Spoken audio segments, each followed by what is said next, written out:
पुण्यात वारी चालू असताना पोलिसांनी अचानक असं काहीतरी केले जे ऐकून अख्खा महाराष्ट्र थक्क झालाय. आळंदीतून निघालेली माऊलीची वारी जेव्हा पुण्यात आली तेव्हा एका मुख्य चौकात बंदोबस्ताला असणारे एक मोठे पोलीस अधिकारी अचानक वारीच्या गर्दीत सुसाट पळत सुटले. अंगावर खाकी वर्दी, डोक्यावर पोलिसाची टोपी, आजूबाजूला काय चाललं याचा कोणताही विचार न करता हे अधिकारी वारकऱ्याच्या प्रचंड गर्दीला बाजूला सारत थेट वारीच्या मधोमध घुसले. सुरुवातीला तिथे असणाऱ्या वारकऱ्यांना वाटलं की वारीत एखादा मोठा चोर घुसलाय किंवा काहीतरी भयंकर गुन्हा घडलाय, ज्याला पकडण्यासाठी हे पोलीस अधिकारी एवढ्या वेगाने धावत सुटले. पण पुढच्या अवघ्या 5 मिनिटात त्या खाकी वर्दीतल्या अधिकाऱ्याने जे काही केलं ते पाहून मात्र संपूर्ण महाराष्ट्र बघतच राहिला. वारीतील तब्बल 300 वर्षाच्या इतिहासात आजवर कधीही न घडलेली एक अत्यंत अद्भुत आणि थरारक घटना पुण्याच्या मुक्कामात घडली. नक्की काय केलं त्या अधिकाऱ्याने आणि का धावले होते ते गर्दीत? सुरुवातीला ज्या पोलिसांना धावताना पाहून वारकऱ्यांच्या मनात शंका आल्या होत्या, त्या पोलिसांना पाया पडण्याची नंतर हजारो वारकऱ्यांची गर्दी एकत्र झाली होती. मग नेमकं काय असं घडलं होतं की त्या ऐतिहासिक दिवशी त्या पोलिसांनी अचानक वारीत घुसून नेमकं असं काय केलं की ज्यामुळे सुरुवातीला लोकांना त्यांचा राग आला, पण नंतर अक्षरशः सगळे वारकरी डोळ्यात पाणी आणून त्यांच्या पाया पडू लागले? नेमकं काय घडलं होतं त्या दिवशी? आळंदीतून माऊलीची वारी निघाली होती. पालखी सोहळा 8 जुलै रोजी पार पडला आणि त्यानंतर 9 जुलैला ही वारी पुण्यात दाखल झाली. 2026ची ही आषाढी वारी खरोखरच एका चमत्कारासारखी होती, कारण आळंदी आणि देहू परिसरात पूर आल्यामुळे वारकऱ्यांना पुण्यातच थांबायला सांगितलं होतं. पण जेव्हा पुण्याच्या हद्दीत माऊलीची वारी दाखल झाली तेव्हा संपूर्ण पुणे शहर विठ्ठलमय झालं होतं. रस्त्याच्या दोन्ही बाजूने लाखो भाविक माऊलींच्या दर्शनासाठी डोळे लावून उभे होते आणि याच अफाट गर्दीवर नियंत्रण ठेवण्यासाठी आणि वाहतूक व्यवस्था सांभाळण्यासाठी पुणे पोलिसांनी तब्बल 3000हून अधिक पोलिसांचा मोठा फौजफाटा तैनात केला होता. याच गर्दीत जे अधिकारी तैनात होते आणि मग अचानक असं काहीतरी घडलंय. खरं तर पोलीस हे वारकऱ्याचे मित्र असतात. वारीमध्ये कोणतीही दुर्दैवी घटना घडू नये, वारकऱ्यांना काही त्रास होऊ नये यासाठी पोलीस तिथे तैनात असतात. म्हणूनच त्या दिवशी तिथे साधे पोलीस हवालदार, PSI तर होतेच, पण स्वतःचं पोलीस उपायुक्त देखील मुख्य चौकात उभे राहून प्रत्येक गोष्टीवर बारीक लक्ष ठेवूनच होते. एवढंच नाही तर तब्बल 3000हून अधिक AIA कॅमेऱ्याच्या माध्यमातून वारीवर नजर ठेवली जात होती. वारी हळूहळू पुढे सरकत होती. वेगवेगळ्या दिंड्या एकाठोपाठ एक अत्यंत शिस्तीत टाळ मृदुंगाच्या गजरात चालत होत्या. पोलिसांनी चोख बंदोबस्त ठेवल्यामुळे सुरुवातीला सगळं काही शांततेत सुरू असल्यासारखं दिसत होतं. पण पुण्याच्या एका मुख्य चौकात म्हणजेच PSS चौकाजवळ जेव्हा वारी पोहोचली तेव्हा अचानक वातावरणाला तणाव वाढायला सुरुवात झाली. तिथे अचानक असं काहीतरी गोंधळ सुरू झाला की शांततेत चाललेल्या वारीमध्ये एकाएकी खळबळ उडाली. तेवढ्यात एक मोठे पोलीस अधिकारी कसलाही विचार न करता थेट धावत सुटले. ते वारकऱ्यांना बाजूला सारत थेट वारीच्या मधोमध घुसले. त्यांनी अचानक तिथे जाऊन जे काही केलं त्यामुळे सुरुवातीला वारकऱ्यांना खूप राग आला होता. लोकांच्या मनात संताप निर्माण झाला. पण त्यानंतर पुढच्या क्षणी तिथे असं काहीतरी घडलं की अख्खे वारकरी ढसाढसा रडत त्यांच्या पाया पडू लागले. पालखी सोहळा मुख्य चौकातून पुढे सरकत असताना सुरक्षेचा उपाय म्हणून पोलिसांनी तो मुख्य रस्ता सर्व खाजगी वाहनासाठी पूर्णपणे बंद केला होता. तिथे कोणालाही एंट्री नव्हती आणि सुरक्षितेसाठी रस्त्यावर मोठे लोखंडी बॅरिकेड्स लावण्यात आले होते. पण तेवढ्यात तिथे एक धक्कादायक घटना घडली. एक आलिशान कार तिथे येऊन थांबली. कारमधून एक महिला खाली उतरली. रस्ता बंद असल्याचं पाहून तिने थेट तिथल्या पोलिसांशी वाद घालायला सुरुवात केली. ती ओरडून म्हणू लागली, मला कामावर जायला उशीर होतोय, मला रस्ता अडवण्याचा अधिकार तुम्हाला कोणी दिला? तिथे हजर असलेल्या पोलिसांनी तिला शांतपणे समजवण्याचा प्रयत्न केला. मॅडम, पुढे 6 लाख वारकऱ्यांची गर्दी आहे. जर तुमची गाडी पुढे गेली तर मोठा अपघात होऊ शकतो. पण ती महिला काहीही ऐकण्याच्या मनस्थितीत नव्हती. तिने पोलिसाचं ऐकलं तर नाहीच, उलट थेट गाडीत बसून एक्सलेटर दाबला आणि पोलिसांचे ते लोखंडी बॅरिकेड्स तोडून गाडी थेट गर्दीच्या दिशेने पुढे दामटली. चौकात एकच गोंधळ उडाला. तिथे उपस्थित असलेले वारकरी बाजूला सरकले. पोलिसांनी चेहऱ्यावर संताप आणि काळजी स्पष्ट दिसत होती. तिथले वारकरी म्हणू लागले की त्या महिलेचे किमान वारीचा तरी आदर करायला हवा होता, थोडा संयम ठेवायला हवा होता. पण हा फक्त गोंधळाचा सुळसुळ होती, कारण ती कार थेट पुढे लाखो वारकऱ्यांच्या गर्दीत घुसणार होती आणि आता पुढे जो प्रसंग घडणार होता त्याने तिथल्या सगळ्यांनाच थरकाप उडणार होता.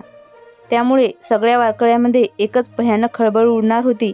पोलिसांनी कसं तरी करून त्या महिला ड्रायव्हरला बाजूला केलं आणि वारी पुन्हा पुढे सुरू झाली.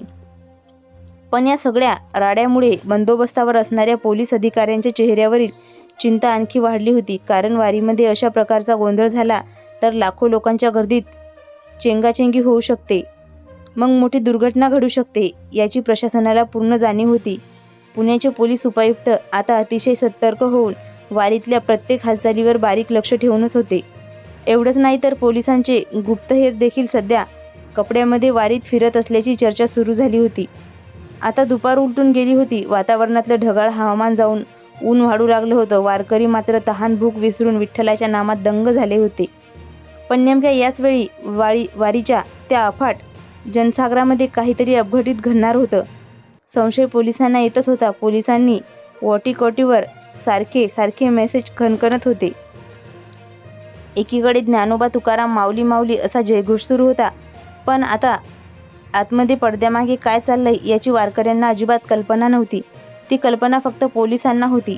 पोलीस अधिकारी एकमेकांना अलर्ट राहण्याच्या सूचना देत होते. वारकऱ्यांना वाटत होतं की पोलीस नेहमीप्रमाणे फक्त सुरक्षेचा बंदोबस्त पाहत आहेत, पण पोलिसांच्या मनात नेमकं काय खळबळ सुरू होती आणि आता पुढे काय घडणार होतं हे कोणाला समजत नव्हतं. आणि अखेर ती वेळ आली जेव्हा त्या पोलीस अधिकाऱ्यांचा संयम सुटला आणि त्यांनी थेट वारीच्या दिशेने धाव घेतली. नेमकं काय दिसलं होतं त्यांना त्या गर्दीत की ज्यामुळे ते लाखो वारकऱ्यांचा अथांग गर्दीला बाजूला सारत थेट मधोमध पोहोचले? नक्की काय घडलं होतं तिथे की ज्यामुळे सुरुवातीला वारकऱ्यांचा संताप आला आणि नंतर वारीतली प्रत्येक व्यक्ती त्यांच्या पाया पडू लागली? त्यावेळी वारीत टाळ मृदुंगाचा गजर अगदी टिपेला पोहोचलेला होता. ज्ञानोबा तुकाराम नावाचा जयघोष अख्खा परिवार दुमदुम गेला होता. वारकरी डोक्यावर तुळशीची वृंदावन घेऊन तल्लीन होऊन नाचत होते. पण अचानक बंदोबस्तावर उभे असणारे ते वाहतूक पोलीस उपायुक्त एकांकी थांबले. त्यांनी गर्दीच्या त्या एका कोपऱ्यात काहीतरी पाहिलं होतं. ते पाहताच त्यांच्या चेहऱ्यावर रंग उडाला. कपाळावर घामाचा धारा होऊ लागले. त्यांनी एका क्षणाचाही उशीर न करता हातातली वॉकीटॉकी बाजूला ठेवली. आपल्या तेवढ्या मोठ्या पदाचा, प्रोटोकॉलचा आणि खाकी वर्दीचा कसलाही विचार न करता त्यांनी थेट वारीच्या दिशेने सुसाट धाव घेतली. एवढा मोठा पोलीस अधिकारी अचानक एवढ्या वेगाने वारीमध्ये पळत सुटलेला पाहून तिथे असणारे वारकरी प्रचंड चक्रावून गेले. अरे नक्की काय झालं? पोलीस असे का पळताय? वारी काही तिथे अपघात किंवा संकट आले की काय? अशी भीती लोकांच्या मनात निर्माण झाली होती. ते पोलीस अधिकारी गर्दीला दोन्ही बाजूंना हातानं सारत होते. दिंड्याच्या मधोमध घुसून वारकऱ्याच्या वेगाने पुढे जात होते. आणि मग त्यांच्या समोर जे दृश्य आलं ते पाहून त्या मोठ्या अधिकाऱ्याच्या मागे इतर पोलीस कर्मचारी देखील जीव मुठीत धरून पळून सुटले. वारीच्या भजनात दंग असणारे वारकरी घाबरून बाजूला झाले. संपूर्ण वातावरणात एकच खळबळ उडाली आणि अखेर ते अधिकारी वारीच्या मधोमध असणाऱ्या एका विशिष्ट जागेवर पोहोचले. तिथे एक तरुण मुलगा घाबरून उभा होता. पोलिसांचा रोख नेमका त्या मुलाकडे का होता? काय होतं त्या मागचं सत्य? ज्या क्षणी तो पोलीस अधिकारी वारीच्या मधोमध पोहोचले, एक तिथे आणि अत्यंत थरारक आणि अंगावर काटा आणणारे एक दृश्य होतं. पालखीसोबत चालणारा एक वारकरी अचानक छातीवर हात ठेवून जमिनीवर कोसळला होता. त्याचा श्वास अडकला होता आणि डोळे पांढरे झाले होते. वारीच्या या 6 लाखाच्या अथांग गर्दीतून रुग्णवाहिका म्हणजेच ॲम्ब्युलन्स वेळेत पोहोचणं निव्वळ अशक्य होतं. त्या वारकऱ्यांच्या समोर जणू काळच उभा होता. पण अगदी त्याच वेळी तो खाकी वर्दीतला अधिकारी त्या वारकऱ्यासाठी थेट देवदूतासारखा धावून आला. हे अधिकारी दुसरे तिसरे कोणी नसून पुण्याचे वाहतूक पोलीस उपायुक्त डॉक्टर संदीप भाजीभाकरे होते. जरी अंगावर खाकी वर्दी असली तरी त्यांच्या छातीत एक संवेदनशील डॉक्टरचं आणि एका शेतकऱ्यांच्या मुलाचं हृदय धडधडत होतं. त्यांनी एका सेकंदाचाही विचार न करता थेट रस्त्यावर चिखलामध्ये गुडघे टेकले. त्यांनी तातडीने त्या वारकऱ्याची गाडी तपासली. परिस्थिती अत्यंत गंभीर होती. वेळ खूप कमी होती. पण पोलिसांनी उपायुक्त डॉक्टर संदीप यांनी आपल्या वैद्यकीय अनुभवाचा वापर करण्याचं ठरवलं आणि मग त्यांनी आपलं संपूर्ण वैद्यकीय ज्ञान पणाला लावलं. त्यांनी त्या वारकऱ्याच्या छातीवर दोन्ही हातांनी दाब देत तातडीने CPR घ्यायला सुरुवात केली. बाळा, डोळे उघडा, काही नाही होणार तुम्हाला, असं म्हणत ते आपल्या पूर्ण ताकदीने त्या वारकऱ्याच्या शुद्धीवर आणण्याचा प्रयत्न करत होते. 1 मिनिट झालं, 2 मिनिट झाली. संपूर्ण वातावरण अगदी तप्त होतं. प्रत्येकाचा श्वास रोखला गेला होता आणि अचानक तिथे एक चमत्कार झाला. त्या वारकऱ्यांनी एक मोठा सुस्कारा सोडला आणि हळूच आपले डोळे उघडले.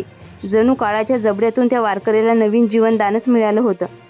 जेव्हा त्या वारकऱ्याला पूर्ण शुद्ध आली तेव्हा त्याने आपल्यासमोर एक मोठा पोलीस अधिकाऱ्याला चिखलात गुडघे टेकून बसलेत पाहिले. हे दृश्य पाहून त्या वारकऱ्याच्या डोळ्यातून खळखळा अश्रू वाहू लागले.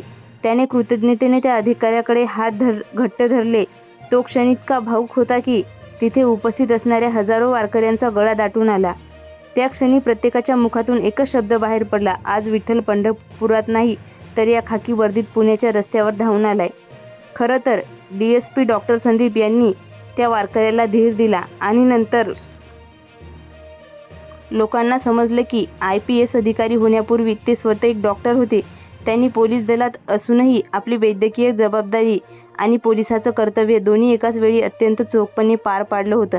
त्यानंतर माऊलींनी पालखी पुढे निघून गेली, पण पुण्याच्या रस्त्यावर खाकी वर्दीची आणि माणुसकीची अशी एक अद्भुत वारी साजरी झाली, जी पाहणाऱ्याच्या मनात कायमची कोरली गेली.